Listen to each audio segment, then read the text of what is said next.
Welcome back everybody to another video. Are you ready to work on your little Cherokee Sport? I'm here to help you out. So in this video, we're gonna go through all the parts, steps, tools, all the stuff you need to do and make your life easier, save you some money. So like, share, subscribe before you go any farther in this video. Please help me out. I'm just a little poor YouTuber with no money.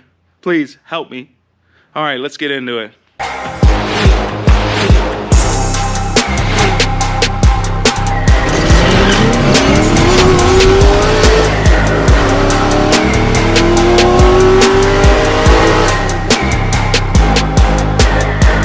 Step 1, lift it off the ground. The transmission filter is a 58936. I only use wicks for all my filters, oil and transmission and whatever. A cabin air filter, that's the only brand I use. I mean, I guess you can use whatever you want, but I've never had problems with wicks. Here's a transmission pan. It has a drain right here. Seems like a 14mm fits.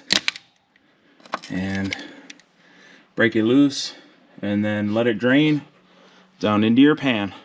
This stuff is pretty black, but yeah, just let this thing drip until it just does little drips, and then we're going to take the pan off. This is drain plug. Don't forget to get a new crush washer. It would be horrible to do all this work and then have your drain plug leak. So spend the $1 or so and get a new crush washer. I have a 10mm socket. You can use a deep or a not deep. For now, I'm going to use this deep 10 with an extension and a ratchet, and I'm going to take all the ones out that I can take out. Using a little 1/4" ratchet, like a 6" extension, wobbly, and a 10. You can get up in here, like so.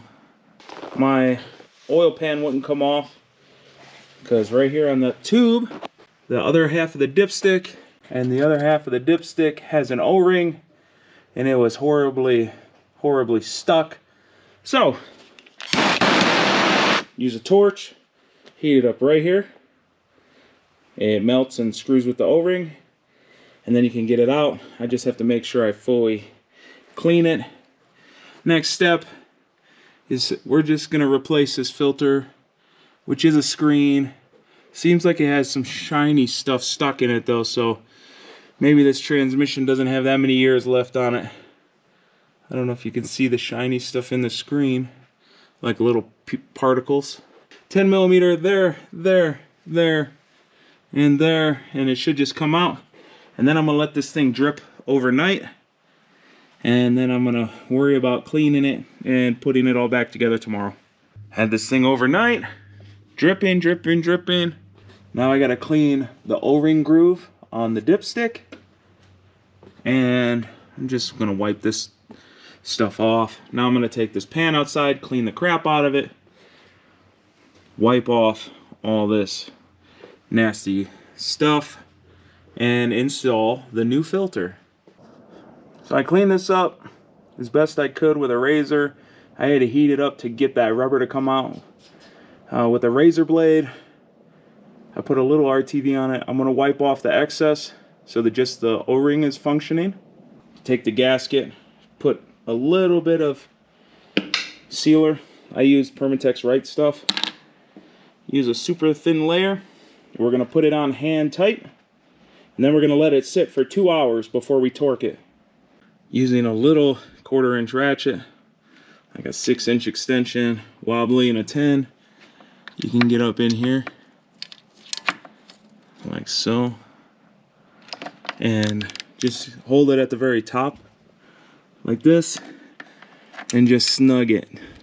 Once it stops moving, you're done. You should see stuff squish out just a little bit, and then we're gonna leave this for 2 hours to cure. And then once it's cured, we'll come and just give it a little bit more tightening. You want it to adhere to the pan and to the transmission. Transmission takes the red ATF from AMSOIL. So I'm going to fill it up with 4 quarts at the very beginning. They have a blue and a red. For this Jeep, it is red.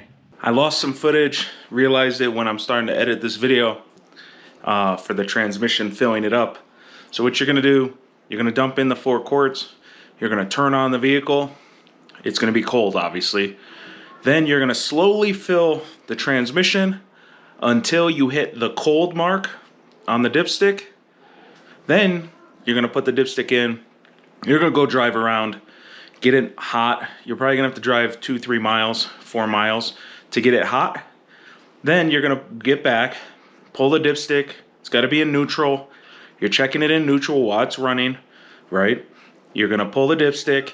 Then when the transmission's hot, you make sure it's in the hot spot on the dipstick when it's hot. And then when you've done that, transmission's full and you can go on with your life. Hopefully this video helped you out, save you some money, let you do it yourself. Till next time, wrench on. Don't forget, like, share, subscribe, help me out with this algorithm. It's murdering me, and I'll see you in the next one.